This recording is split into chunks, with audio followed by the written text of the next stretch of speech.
Dream come to 44-এ আপনাদেরকে স্বাগত। এই মুহূর্তের একটি সবচেয়ে বড় খবর হলো, আজ তৃণমূল কংগ্রেসের 7 বছর পূর্ণ উপলক্ষে নজরুল মঞ্চে মমতা বন্দ্যোপাধ্যায় সিভিক ভলেন্টিয়ার ভাই বোনেদের জন্য বেতনের সুখবর শুনিয়েছেন।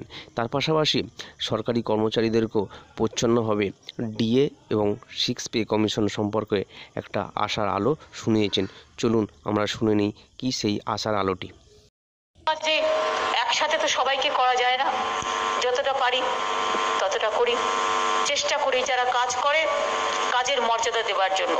আজকের এই শুভ দিনে এই যে 3টে সেক্টরকে আমি বেছে নিলাম, সরকারি কর্মচারীটা আমি এখনই বলছি না, কারণ ওদের যা কমিটমেন্ট আমার করা আছে, কমিটমেন্ট টাইমেই হবে, ওটা পুজোর আগে দেখে নেবো।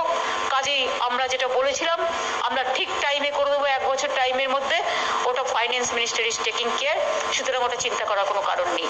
আমরা কথা দিলে কথা রাখি। আমি মনে করি কথা যদি দেওয়া যায়, কথাটাকে কথার মতো করে রাখতে হয়। আর যারা কথা রাখে না তাদের আমি মনে করি না তাদের না আছে কোনো বিবেক, না